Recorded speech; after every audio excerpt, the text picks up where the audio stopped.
A real living wage and an end to austerity and tax avoidance. Labour says it will rewrite the rules on the economy. The Shadow Chancellor, John McDonnell, is also promising to strengthen trade unions and ban fracking. And he has a word for his agenda. That's our vision to rebuild and transform Britain. In this party, you no longer have to whisper its name. It's called socialism. Solidarity. He was speaking at the Labour Party conference in Liverpool and will be there live. Also this lunchtime, a former senior Wiltshire police detective says the double killer Christopher Halliwell may have murdered 6 other women. Police begin excavating a site on the Greek island of Kos in their search for Ben Needham, the toddler who disappeared 25 years ago.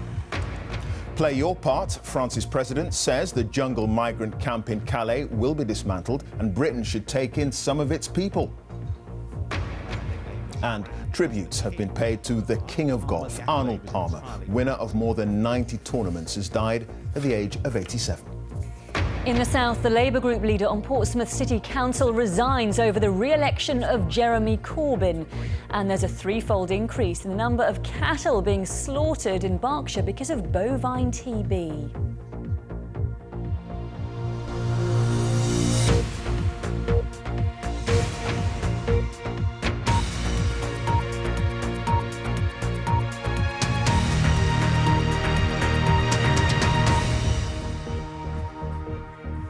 Good afternoon and welcome to the BBC News at 1. The Shadow Chancellor, John McDonnell, has been setting out his economic vision for the country if Labour wins the next general election.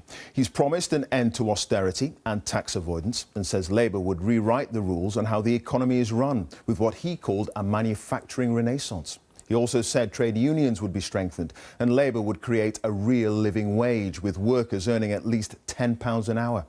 He finished his speech to the Labour Party conference in Liverpool by saying the future for Britain was socialist. Our political correspondent Tom Bateman has this story. At a conference so far dominated by talk of division, time for Labour's top team to try to move the focus onto policy. We've got a lot to get through. Thank you. And today, Mr McDonnell repeated his pledge that under Labour, the national minimum wage would rise to £10 an hour. Today saying it would happen by 2020, assuming there's an early general election. We will end the scourge of poverty pay in this country, once and for all.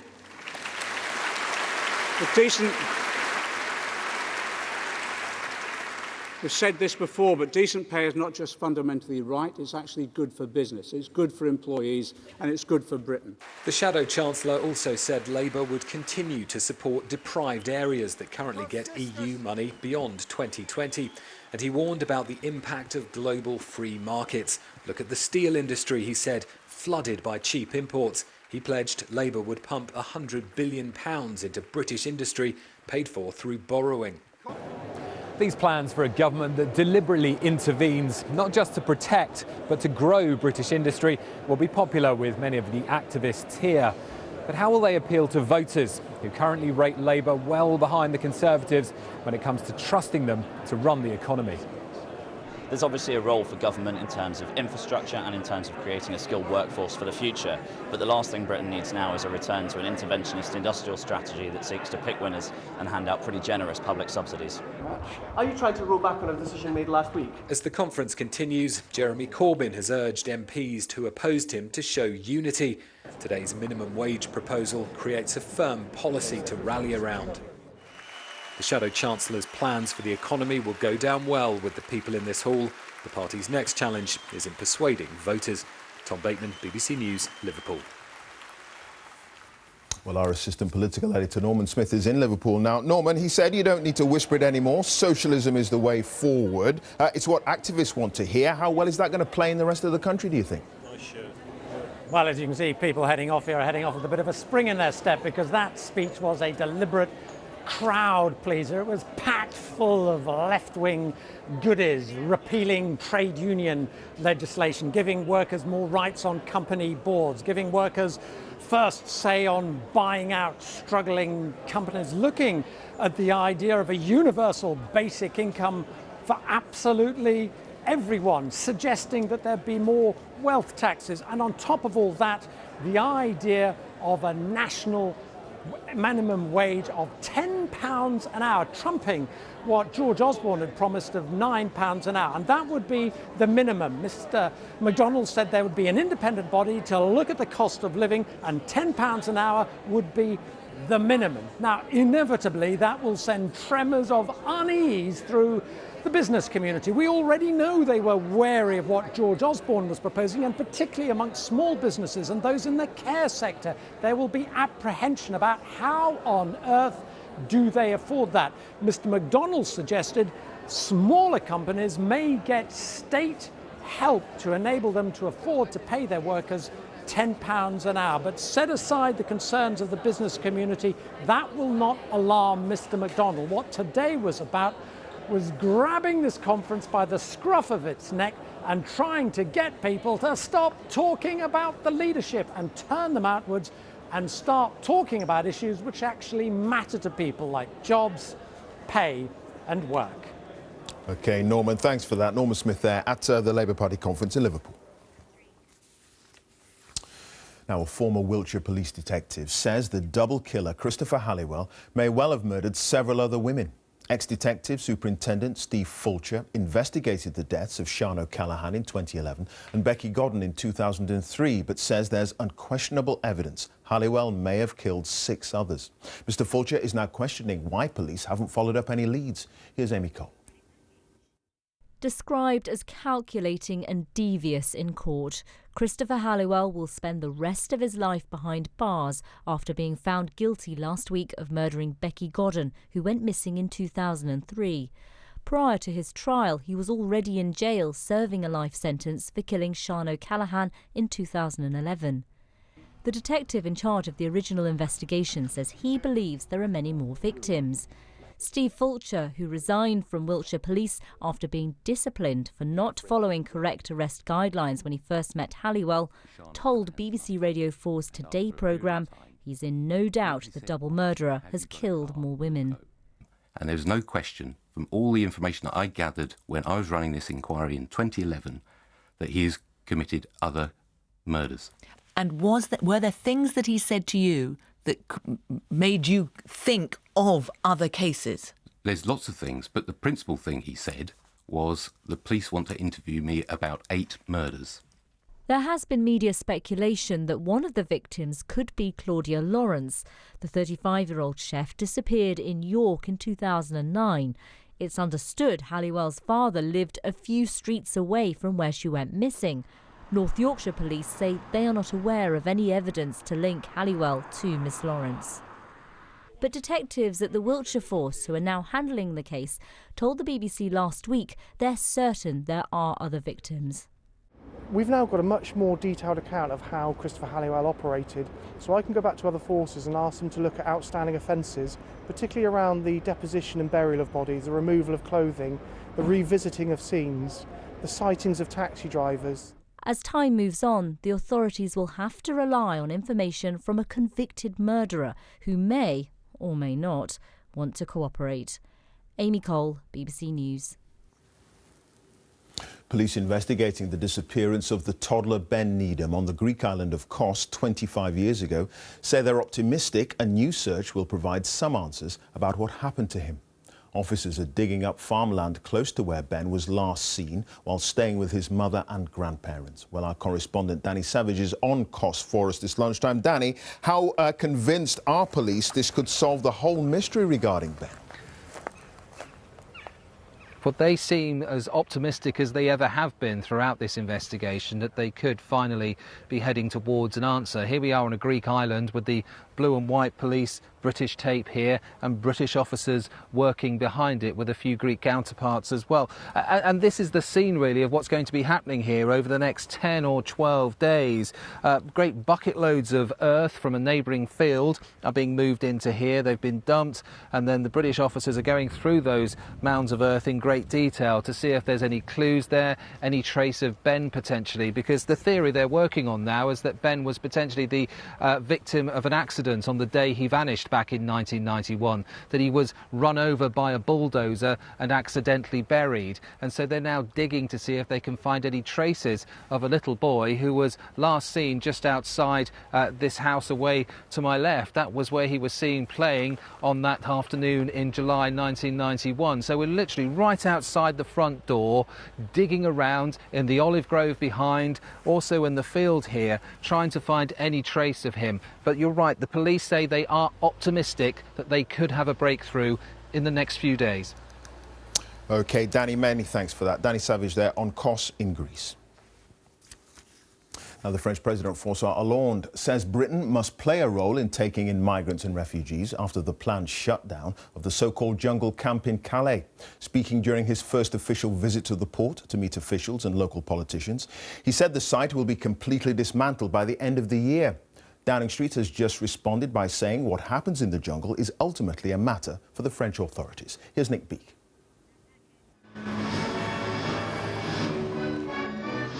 President Hollande finally came to Calais, a place where locals say they've had enough. Many police officers are also exhausted from dealing with the migrant crisis on their doorstep. As many as 10,000 people now live in the squalor of the so-called jungle. Most are from African countries. Some are fleeing war, others looking for a better life. And many want to get to Britain, but can't. The president vowed again today to dismantle this camp, but said the UK had to play its part in resolving the migrant problem, even though it's now voted to leave the European Union. I want to reiterate my determination to see the British authorities play their part in the humanitarian effort that France is carrying out and will continue to carry out. Just because the UK has taken a sovereign decision, it does not mean that it has absolved itself of its responsibilities towards France. Quite the opposite. The British government insists it is pulling its weight and points to a new wall it's paying for to stop people getting onto UK-bound lorries as they near the port of Calais.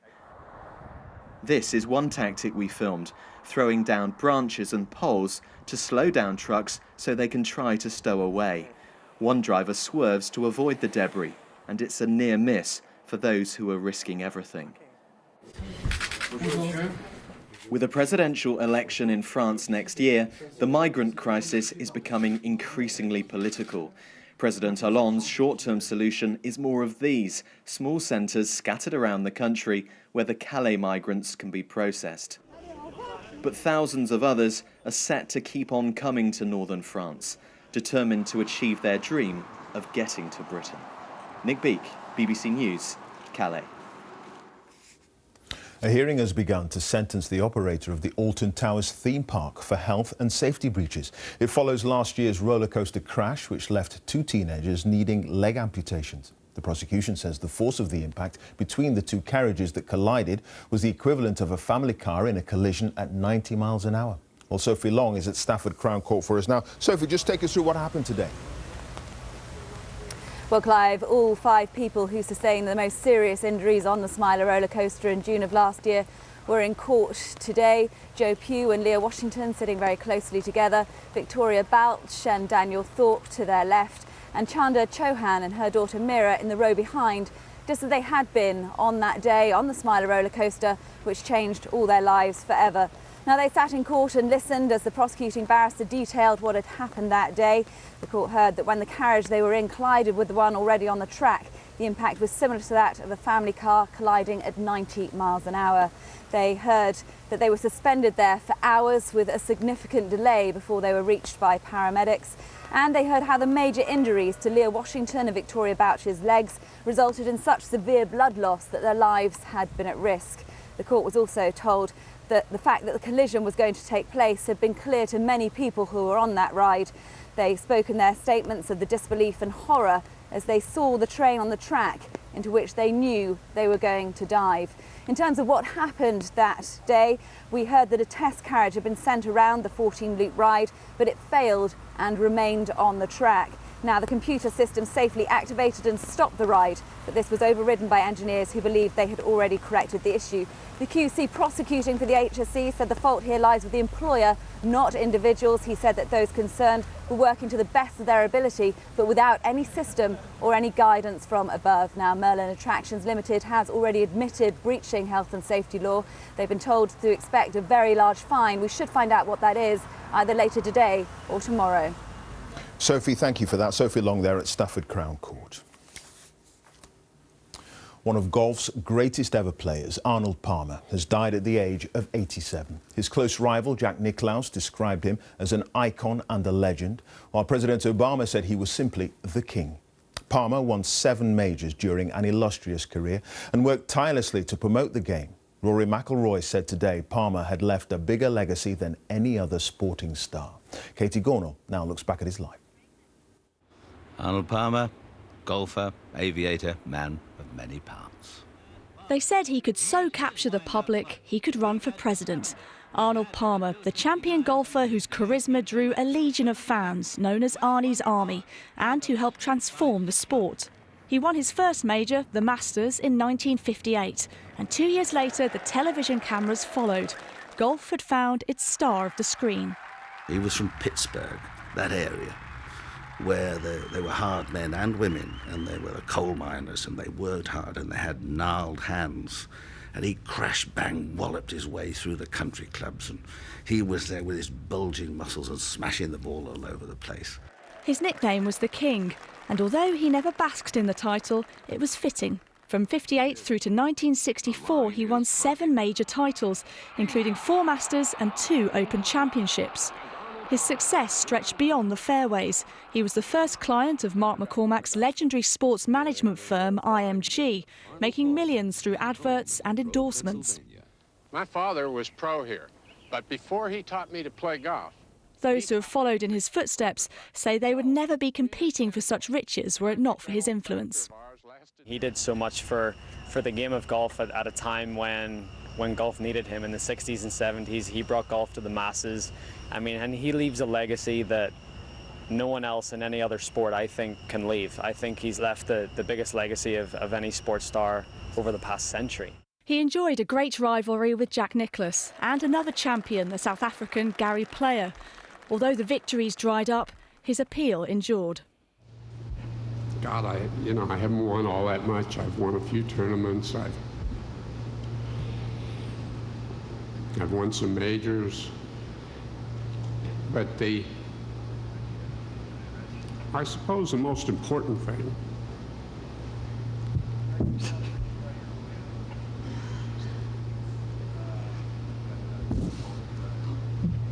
is the fact that it has been as good as it has been to me.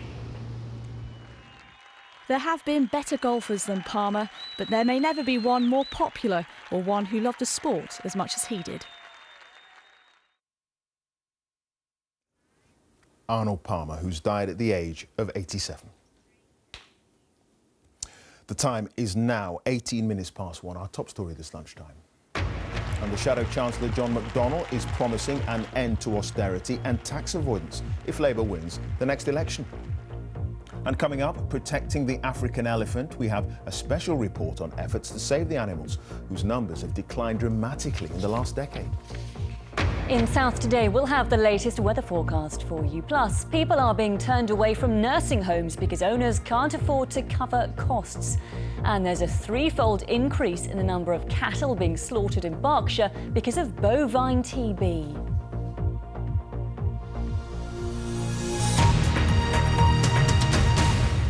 Now, a surge in the killing of African elephants for their ivory has led to numbers falling by more than 100,000 in just the last decade. Conservationists and delegates from 180 countries will discuss the crisis at the world's biggest conference on species protection in Johannesburg. But as Alistair Leithhead reports from Kenya, it's not just elephants that are in danger. It's the most trafficked mammal in the world, and you probably don't even know its name. Pangolins are usually nocturnal and very shy. They only eat ants and termites, and the demand for their scales for traditional medicine is driving them towards extinction.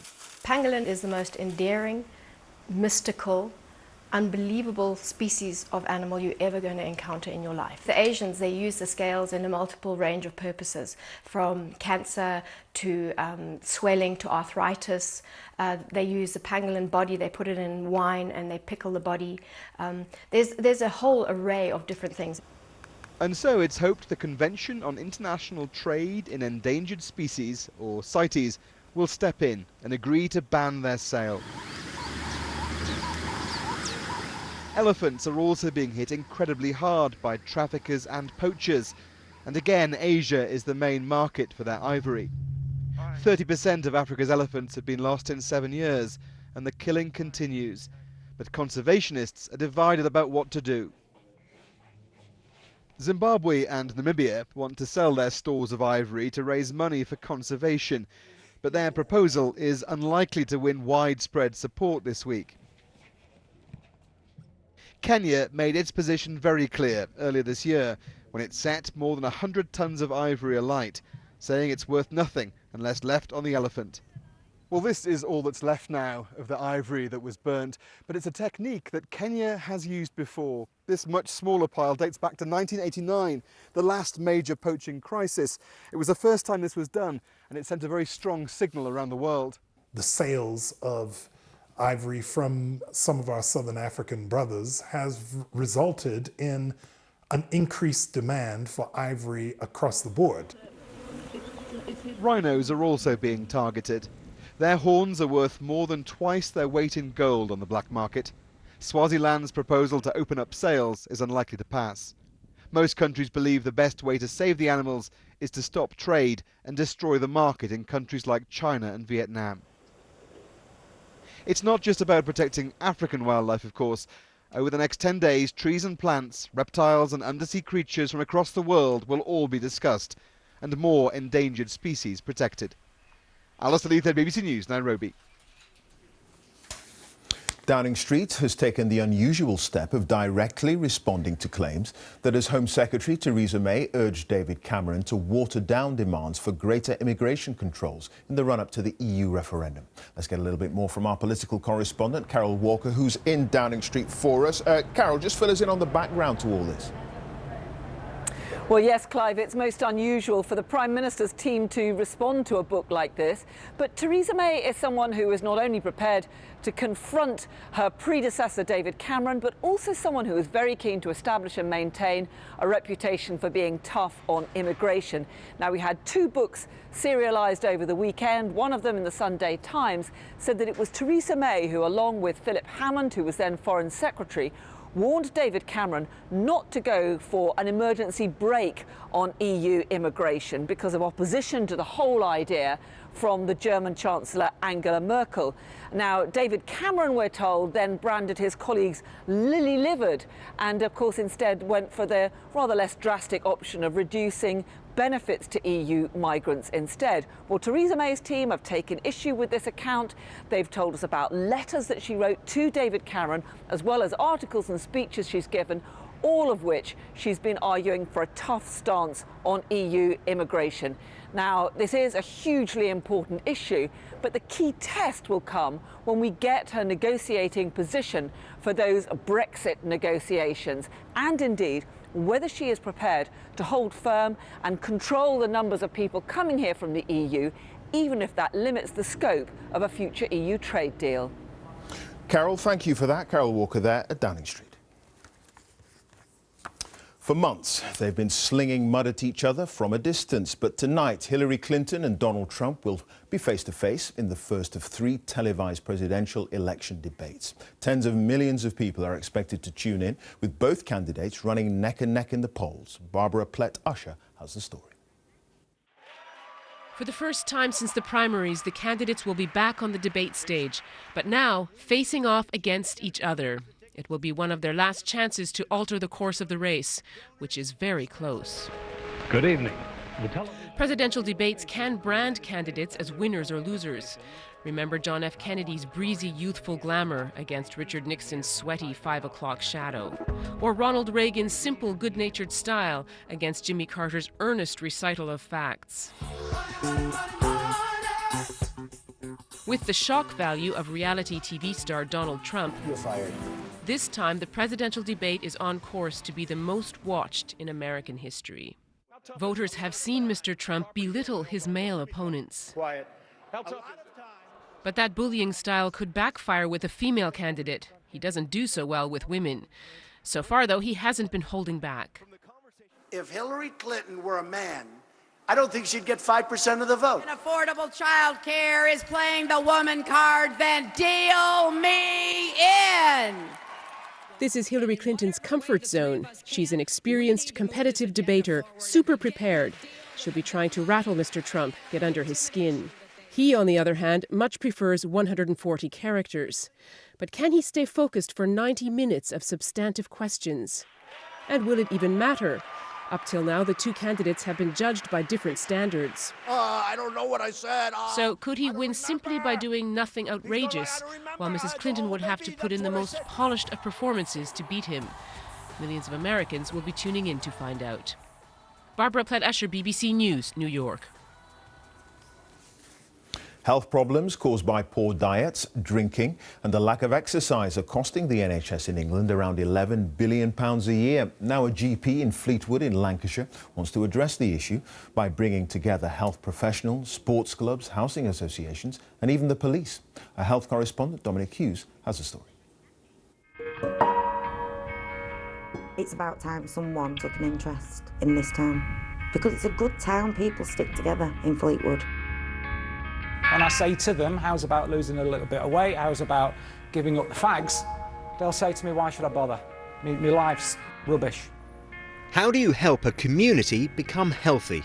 That's the question facing Fleetwood, the once prosperous Lancashire fishing town now fallen on hard times. On average, people die here younger compared to the rest of England. Illnesses such as type 2 diabetes, cancer, lung and heart disease are claiming lives at an alarming rate. Lifelong resident Cheryl Yates has a long history of health problems, most recently cancer and a serious heart attack. But she believes mental health issues are also hitting the community hard. This year alone, we've had 5 suicides of young people. I mean, people under 30. Someone's got to do something before it gets worse. And there's a bigger picture. Health experts say avoidable diseases linked to lifestyle threaten the very future of the NHS. The new threats are now things like diabetes, like chronic bronchitis, for which there is no cure, and they will overwhelm us. Great exercise, outdoor activity. But these are the people who hope to change that picture. The thing about deprivation and people that live in deprived towns is that the standard public health messages, they just don't work. Local GP Mark Spencer is determined to improve the health of Fleetwood, forging a coalition of local people and health workers to break a damaging cycle of sickness. How could we turn the conversation from what's making me ill to what makes me well? And if we focus on what's make me well, actually then what are the benefits of that across the town?